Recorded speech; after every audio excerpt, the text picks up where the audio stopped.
ಸ್ನೇಹಿತರೆ, ಲೈಂಗಿಕ ಸುಖಕ್ಕಾಗಿ ನಿಮ್ಮ ಬಟ್ಟೆಗಳನ್ನು ಕಳಚುವ ಮೊದಲು ಕೆಲವು ಸಾಮಾನ್ಯ ತಪ್ಪು ಕಲ್ಪನೆ ಹಾಗೂ ಗ್ರಹಿಕೆಗಳನ್ನು ಮೊದಲು ನೀವು ನಿಮ್ಮ ತಲೆಯಿಂದ ತೆಗೆದುಹಾಕಬೇಕು. ಹಾಗಾಗಿ ಈ ಸಂಚಿಕೆಯಲ್ಲಿ ಎಲ್ಲ ಸಾಮಾನ್ಯ ತಪ್ಪು ಕಲ್ಪನೆಗಳನ್ನು ನಾನು ದೂರ ಮಾಡಿ ಸ್ಪಷ್ಟಪಡಿಸ್ತಾ ಹೋಗ್ತೇನೆ.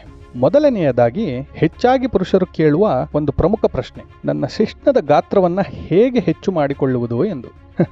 ಇದಕ್ಕೆ ಸರಿಯಾದ ಉತ್ತರ, ಹೆಣ್ಣಿನ ಸಂಭೋಗದ ಸುಖಕ್ಕೆ ನಿಮ್ಮ ಶಿಶ್ನದ ಗಾತ್ರ ಅಪ್ರಸ್ತುತ. Size does not matter in this. ವಿವರಿಸಿ ಹೇಳ್ತೇನೆ ನಿಮಗೆ. ಹೆಣ್ಣಿನ ಯೋನಿ ಅಂದ್ರೆ ವಜೈನ ಒಂದು ರಬ್ಬರ್ ಬ್ಯಾಂಡ್ ರೀತಿಯ ಗುಣಲಕ್ಷಣಗಳನ್ನ ಹೊಂದಿರತಕ್ಕಂಥದ್ದು. ಅಂದ್ರೆ it can stretch and it can accommodate. ಹಾಗಾಗಿ ನಿಮ್ಮ ಶಿಶ್ನ ಅಂದರೆ ಪೀನಸ್ ಸಣ್ಣದಿರಲಿ ದೊಡ್ಡದಿರಲಿ, ಯಾವುದೇ ಗಾತ್ರ ಅಥವಾ ಆಕಾರದಲ್ಲಿರಲಿ, ಯೋನಿ ಅದಕ್ಕೆ ತಕ್ಕಂತೆ ಸ್ವಯಂ ಹೊಂದಿಕೊಳ್ಳುತ್ತದೆ. ಇನ್ನೊಂದು ಸತ್ಯ ಏನಂದ್ರೆ, ಅತಿ ಕಡಿಮೆ ಪರ್ಸೆಂಟ್ ಮಹಿಳೆಯರು ಪೀನಸ್ ಪೆನಿಟ್ರೇಷನ್ ಇಂದ ಅಂದರೆ ಅವರ ಯೋನಿಯೊಳಗೆ ಶಿಶ್ನ ಪ್ರಸರಣ ಆದರೆ ಮಾತ್ರ ಲೈಂಗಿಕ ತೃಪ್ತಿಯನ್ನು ಹೊಂದುವಂಥದ್ದು. ಸುಮಾರು 8-10% ಮಾತ್ರ. ಇನ್ನು ಬಹುಪಾಲು ಮಹಿಳೆಯರು ಕ್ಲಿಟೋರಲ್ ಸ್ಟಿಮ್ಯುಲೇಷನ್ ನೊಂದಿಗೆ ಲೈಂಗಿಕ ತೃಪ್ತಿಯನ್ನು ಹೊಂದುತ್ತಾರೆ. ಇದರ ಬಗ್ಗೆ ಮುಂದಿನ ಸಂಚಿಕೆಗಳಲ್ಲಿ ಹೆಚ್ಚು ಮಾತನಾಡೋಣ. ಇನ್ನೊಂದು ರೀತಿಯ ಸಂಭೋಗ ಸುಖ ಜಿ ಸ್ಪಾಟ್ ಪ್ರಚೋದನೆಯಿಂದ ಪಡೆಯುತ್ತಾರೆ. ಈ ಜಿ ಸ್ಪಾಟ್ ಅನ್ನುವ ಪದ ನೀವು ಎಲ್ಲಾದರೂ ಕೇಳಿಯೇ ಇರುತ್ತೀರಾ. ಜಿ ಸ್ಪಾಟ್ ಯೋನಿಯೊಳಗೆ ಕೇವಲ 2-3 ಇಂಚುಗಳಷ್ಟು ದೂರ ಇರುವಂತದ್ದು. ಅಂದರೆ ನಿಮ್ಮ ಶಿಶ್ನ ಕೇವಲ 2-3 ಇಂಚುಗಳಷ್ಟು ಇದ್ದರೆ ಸಾಕು. ನಿಮ್ಮ ಶಿಶ್ನದ ಬಗ್ಗೆ ಚಿಂತೆ ಮಾಡಬೇಕಾಗಿಲ್ಲ. ಹಾಗಾದರೆ ಲೈಂಗಿಕವಾಗಿ ಸಂಗಾತಿಯನ್ನು ತೃಪ್ತಿಪಡಿಸುವುದಕ್ಕೆ ಮತ್ತೇನಿರಬೇಕು? ನಿಮಗೆ 2 ಬೆರಳು, 1 ಬಾಯಿ, ಪ್ರಣಯಕ್ಕಾಗಿ ಸ್ವಲ್ಪ ತಾಳ್ಮೆ ಹಾಗೂ ಬೆಡ್ರೂಮ್ನಲ್ಲಿ ಹೊಸ ವಿಧಾನಗಳನ್ನು ಪ್ರಯತ್ನಿಸುವ ಇಚ್ಛೆ ಇದ್ದರೆ ಸಾಕು. ನಿಮ್ಮ ಶಿಶ್ನ ಇಲ್ಲದೆಯೂ ನೀವು ನಿಮ್ಮ ಸಂಗಾತಿಯನ್ನ ತೃಪ್ತಿಪಡಿಸಬಹುದು.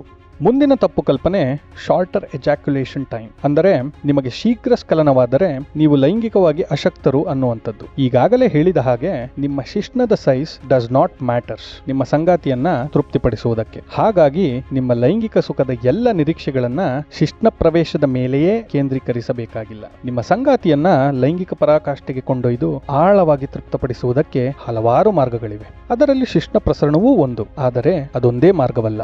ಹೀಗಾಗಿ ನಿಮಗೆ ಶೀಘ್ರ ಸ್ಖಲನವಾದರೂ ಕೂಡ ಮುಂದಿನ ಸಂಚಿಕೆಗಳಲ್ಲಿ ನೀವು ಕಲಿಯುವ ಲೈಂಗಿಕ ಕೌಶಲ್ಯಗಳ ಸಹಾಯದಿಂದ ನಿಮ್ಮ ಸಂಗಾತಿಯೊಂದಿಗೆ ಅತ್ಯುತ್ತಮ ಲೈಂಗಿಕ ತೃಪ್ತಿಯನ್ನು ಹೊಂದಬಹುದು. ಮುಂದಿನ ತಪ್ಪು ಕಲ್ಪನೆ ಮ್ಯಾಸ್ಟರ್ಬೇಷನ್ ಅಂದರೆ ಹಸ್ತಮೈಥುನ. ಇದು ಆರೋಗ್ಯಕ್ಕೆ ಒಳ್ಳೆಯದಲ್ಲ, ಅದು ಮಹಾಪಾಪ. ಸಭ್ಯಸ್ಥರು ಹಸ್ತಮೈಥುನ ಮಾಡುವುದಿಲ್ಲ. ಇದರಿಂದ ವೀರ್ಯ ನಷ್ಟವಾಗುತ್ತದೆ, ಬಂಜೆತನವೂ ಉಂಟಾಗಬಹುದು. ಹೀಗೆ ಇನ್ನು ಅನೇಕ ರೀತಿ ಹೇಳುವವರಿದ್ದಾರೆ. ಆದರೆ ಸತ್ಯವೇನೆಂದರೆ ಹಸ್ತಮೈಥುನ ಅತಿ ಸಾಮಾನ್ಯ ಹಾಗೂ ಆರೋಗ್ಯಕರವಾದದ್ದು. ಹಸ್ತಮೈಥುನವು ಎಂಡೋರ್ಫಿನ್ಸ್ ಹಾಗೂ ಹಲವಾರು ವಿಭಿನ್ನ ಉತ್ತಮ ಹಾರ್ಮೋನುಗಳನ್ನು ಬಿಡುಗಡೆ ಮಾಡಿ ನಿಮಗೆ ಒತ್ತಡ ಕಡಿಮೆಯಾಗುವಲ್ಲಿ ಸಹಾಯ ಮಾಡುತ್ತದೆ. ನೀವು ಹಸ್ತಮೈಥುನ ಅಥವಾ ಇತರ ಲೈಂಗಿಕ ಕ್ರಿಯೆಗಳನ್ನ ಮಾಡುವುದೇ ಇಲ್ಲವಾದರೆ ನಿಮ್ಮ ಶಿಶ್ನವು ಹೆಚ್ಚು ಸೂಕ್ಷ್ಮವಾಗುತ್ತಾ ಹೋಗುತ್ತದೆ. ಹಾಗಾಗಿ ಹಸ್ತಮೈಥುನ ಅನ್ನುವುದು ನಿಮ್ಮ ನಿಜವಾದ ಸಂಭೋಗಕ್ಕೆ ಒಂದು ರೀತಿಯ ನೆಟ್ ಪ್ರಾಕ್ಟೀಸ್ ಇದ್ದ ಹಾಗೆ. ನನ್ನಲ್ಲಿ ಬರುವ ಹೆಚ್ಚು ಪ್ರಕರಣಗಳಲ್ಲಿ ಇಡೀ ಜೀವನದಲ್ಲಿ ಹಸ್ತಮೈಥುನವೇ ಮಾಡಿಕೊಳ್ಳದ ಪುರುಷರು ಮದುವೆಯಾದ ನಂತರ ಸ್ತ್ರೀಯೋನಿಯ ಮೊದಲ ಸಂಪರ್ಕದಲ್ಲೇ ಅಂದರೆ ಮೊದಲ ಸ್ಪರ್ಶಕ್ಕೆ ಅವರ ಶಿಶ್ನ ನಿಮಿರುವಿಕೆಯನ್ನ ಕಳೆದುಕೊಂಡಿರುತ್ತಾರೆ. ಅಷ್ಟು ಸೂಕ್ಷ್ಮವಾಗಿ ಬಿಟ್ಟಿರುತ್ತದೆ ಅವರ ಶಿಶ್ನ. ಆದ್ದರಿಂದ ಹಸ್ತಮೈಥುನದ ಕೊರತೆ ದೀರ್ಘಾವಧಿಯ ಸಮಸ್ಯೆಗಳಿಗೆ ಕಾರಣವಾಗಬಹುದು. ಹಾಗಾಗಿ ನಿಮ್ಮ ಎಲ್ಲ ಅಭದ್ರತೆ ಮತ್ತು ಅನುಮಾನಗಳನ್ನು ಬದಿಗಿರಿಸಿ ಹಸ್ತಮೈಥುನ ಮಾಡಿಕೊಳ್ಳಬಹುದು. ಮತ್ತೊಂದು ತಪ್ಪು ಕಲ್ಪನೆ, ಅಶ್ಲೀಲತೆಯೇ ನಿಜವಾದ ಲೈಂಗಿಕತೆ. ಅಂದರೆ ಪೋರ್ನ್ ಈಸ್ ರಿಯಲ್ ಸೆಕ್ಸ್ ಅನ್ನುವಂಥದ್ದು. ಇದನ್ನ ಕೇಳಿ ನಿಮಗೆ ಆಶ್ಚರ್ಯವಾಗಬಹುದು, ಇದು ಹೇಗೆ ಸಾಧ್ಯ ಎಂದು. ಏಕೆಂದರೆ ನೀವು, ನಾನು, ನಾವೆಲ್ಲರೂ ಒಂದಲ್ಲ ಒಂದು ರೀತಿ ಅಶ್ಲೀಲತೆಯನ್ನ ನೋಡಿಯೇ ಸೆಕ್ಸ್ ಅಥವಾ ಲೈಂಗಿಕತೆಯ ಬಗ್ಗೆ ಹೆಚ್ಚು ತಿಳಿದಿರುವಂತದ್ದು. ಬೇರೆ ಯಾವ ದಾರಿಯೂ ಇರಲಿಲ್ಲ ಅನ್ನುವುದು ಕೂಡ ಕಟು ಸತ್ಯ. ಏಕೆಂದರೆ ನಮ್ಮ ಶಾಲೆಗಳಲ್ಲಿ ಈಗಲೂ ಕೂಡ ಅಗತ್ಯವಾದ ಲೈಂಗಿಕ ಶಿಕ್ಷಣದ ಕೊರತೆ ಇದೆ. ಈ ಶಿಕ್ಷಣದ ಕೊರತೆಯಿಂದಾಗಿ ಯುವ ಮನಸ್ಸುಗಳು ಲೈಂಗಿಕತೆಯ ಸುತ್ತ ಹುಟ್ಟುವ ಪ್ರಶ್ನೆಗಳಿಗೆ ಉತ್ತರ ಹುಡುಕಲು ಪ್ರಯತ್ನವನ್ನ ಮಾಡುತ್ತವೆ. ಇದಕ್ಕೆ ಸಿಗುವ ಏಕೈಕ ಮೂಲ ಅಶ್ಲೀಲ ತಾಣಗಳು. ಇದರ ಸಮಸ್ಯೆ ಏನೆಂದರೆ ಅಲ್ಲಿ ನೋಡುವುದೇ ನಿಜ, ಅದೇ ನಿಜವಾದ ಲೈಂಗಿಕತೆ ಎಂದು ನಂಬುವುದು. ಅಶ್ಲೀಲತೆಯು ಒಂದು ಫ್ಯಾಂಟಸಿ ಮನೋರಂಜನೆಯಾಗಿದೆ. ಅಲ್ಲಿ ಲೈಂಗಿಕತೆಯನ್ನು ಸ್ಕ್ರಿಪ್ಟ್ ಮಾಡಲಾದ ಆವೃತ್ತಿಯಲ್ಲಿ ತೋರಿಸಲಾಗುತ್ತದೆ. ಆದರೆ ನಿಜ ಜೀವನದಲ್ಲಿ ಸಂಭೋಗ ಪ್ರತಿ ಸಲವೂ ವಿಭಿನ್ನವಾಗಿರುತ್ತದೆ. ಲೈಂಗಿಕತೆಗೆ ಯಾವುದೇ ಪ್ರಮಾಣಿತ ಸೂತ್ರವಿಲ್ಲ. ಆದರೆ ಅಶ್ಲೀಲತೆ ಒಂದು ರೆಡಿ ಫಾರ್ಮುಲಾ ಅಥವಾ ಸೂತ್ರವನ್ನು ಮಾತ್ರ ನಿಮಗೆ ತೋರಿಸುತ್ತದೆ. ಆದ್ದರಿಂದ ವಾಸ್ತವಿಕವಲ್ಲದ ನಿರೀಕ್ಷೆಗಳು ಮತ್ತು ಹೋಲಿಕೆಗಳಿಗೆ ನೀವು ಒಳಗಾಗದಿರಿ. ಇನ್ನೊಂದು ತಪ್ಪು ಕಲ್ಪನೆ, ಸಭ್ಯಸ್ಥ ಹೆಣ್ಣು ಮಕ್ಕಳು ಲೈಂಗಿಕ ಸುಖದ ಆಸೆ ಹೊಂದಿರುವುದಿಲ್ಲ ಅನ್ನುವಂಥದ್ದು. ಒಬ್ಬ ಮಹಿಳೆ ಲೈಂಗಿಕ ಬಯಕೆಯನ್ನು ಹೊಂದಿದ್ದರೆ ಅವಳು ಕೆಟ್ಟ ಮಹಿಳೆ ಎಂದರ್ಥವಲ್ಲ. ಅದೇ ರೀತಿ ಒಬ್ಬ ಮಹಿಳೆಗೆ ಲೈಂಗಿಕ ಬಯಕೆ ಇಲ್ಲವೆಂದರೆ ಅವಳು ಸಭ್ಯಸ್ಥಳೂ ಆಗಿರಬೇಕಾಗಿಲ್ಲ. ಹೌದು, ಒಳ್ಳೆಯತನಕ್ಕೂ ಲೈಂಗಿಕ ಬಯಕೆಗೂ ಸಂಬಂಧವಿಲ್ಲ. ಲೈಂಗಿಕ ಕ್ರಿಯೆ ಕೇವಲ ಮಕ್ಕಳು ಮಾಡುವುದಕ್ಕಾಗಲ್ಲ. ನಮ್ಮ ಸಮಾಜದಲ್ಲಿ ಈ ವಿಚಾರವಾಗಿ ಮಹಿಳೆಯರು ತಮ್ಮ ಆಸೆಗಳನ್ನು ವ್ಯಕ್ತಪಡಿಸಲು ಬಿಡುವುದಿಲ್ಲ. ಮೊದಲು ಪ್ರೀತಿ, ಪ್ರಣಯ, ಅನ್ಯೋನ್ಯತೆ, ನಂತರ ಲೈಂಗಿಕತೆ. ಇದರ ಪರಿಣಾಮ ಮಕ್ಕಳಾಗಿರಬೇಕೇ ಹೊರತು ತದ್ವಿರುದ್ಧವಾಗಿ ಅಲ್ಲ.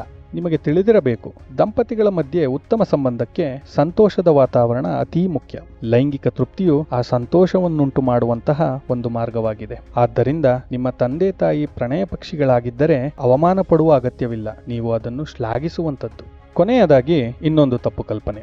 ಸಂಭೋಗವು ಮಧುಚಂದ್ರದಲ್ಲಿ ಅತ್ಯುತ್ತಮ, sex is best in honeymoon ಅನ್ನುವಂಥದ್ದು. ಈ ಹನಿಮೂನ್ ದೃಶ್ಯಗಳನ್ನ ನೀವು ಎಲ್ಲಿ ನೋಡಿದ್ದೀರಿ? ಹೆಚ್ಚಾಗಿ ಸಿನಿಮಾಗಳಲ್ಲಿ ತಾನೆ. ಹೀರೋ ಹಾಗೂ ಹೀರೋಯಿನ್ ಇಬ್ಬರು ಅತ್ಯುತ್ತಮ ಸುಖ ಸಂಭೋಗವನ್ನು ಹನಿಮೂನ್ನಲ್ಲಿ ಆನಂದಿಸಿ ಆನಂತರ ದೆ ಲಿವ್ಡ್ ಹ್ಯಾಪಿಲಿ ಎವರ್ ಆಫ್ಟರ್ ಎಂದು ತೋರಿಸಿ ಸಿನಿಮಾ ಸಾಮಾನ್ಯವಾಗಿ ಕೊನೆಗೊಳ್ಳುತ್ತದೆ. ನಂತರ ಅವರ ಜೀವನದಲ್ಲಿ ಏನಾಗುತ್ತದೆ ಎನ್ನುವುದು ನಮಗೆ ಯಾರಿಗೂ ಗೊತ್ತಿಲ್ಲ. ಆದರೆ ನಿಜ ಜೀವನದಲ್ಲಿ ಮಧುಚಂದ್ರ ಸಾಮಾನ್ಯವಾಗಿ ಅತ್ಯುತ್ತಮ ಲೈಂಗಿಕ ಅನುಭವವಾಗಿರುವುದಿಲ್ಲ. ಲೈಂಗಿಕತೆ ಎನ್ನುವುದು ವೈನ್ ಇದ್ದಂತೆ. ಅದರ ವಯಸ್ಸು ಹೆಚ್ಚಾದಂತೆ ಅದು ಉತ್ತಮಗೊಳ್ಳುತ್ತಾ ಹೋಗುತ್ತದೆ. ನೀವು ಲೈಂಗಿಕತೆಯ ವಿಚಾರವಾಗಿ ನಿಮ್ಮ ಜೀವನದಲ್ಲಿ ಪ್ರಬುದ್ಧತೆಯನ್ನು ಹೊಂದುತ್ತಾ ಹೋಗುತ್ತೀರಿ. ಹಾಗಾಗಿ ನಿಮ್ಮ ಲೈಂಗಿಕತೆಯೂ ಉತ್ತಮಗೊಳ್ಳುತ್ತಾ ಹೋಗುತ್ತದೆ. ಬಹುಪಾಲು ಪುರುಷರು ತಮ್ಮ ಲೈಂಗಿಕ ಜೀವನವನ್ನ ಶೀಘ್ರಸ್ಖಲನಿಗಳಾಗಿಯೇ ಪ್ರಾರಂಭಿಸುತ್ತಾರೆ. ಏಕೆಂದರೆ ಮೊದಮೊದಲಿಗೆ ಸಂಗಾತಿಯನ್ನು ತೃಪ್ತಿಪಡಿಸಬೇಕೆಂಬ ಹಂಬಲ, ಅತೀ ಉತ್ಸಾಹದ ಜೊತೆಗೆ ಆತಂಕವೂ ಇದಕ್ಕೆ ಕಾರಣ.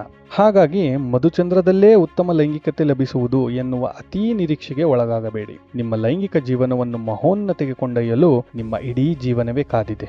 ಹೀಗೆ ನಿಮ್ಮಲ್ಲೇನಾದರೂ ಈ ರೀತಿಯಾಗಿ ಯಾವುದಾದರೂ ತಪ್ಪು ಕಲ್ಪನೆಗಳಿದ್ದರೆ ಅದನ್ನು ಈ ತಕ್ಷಣವೇ ಹೋಗಲಾಡಿಸಲು ಪ್ರಯತ್ನಿಸಿ ಹಾಗೂ ನಿಮ್ಮ ಜೀವನದ ಮುಂದಿನ ಹಂತದ ಪ್ರಯಾಣವನ್ನ ಮಧುರವಾಗಿ ಪ್ರಾರಂಭಿಸಿ.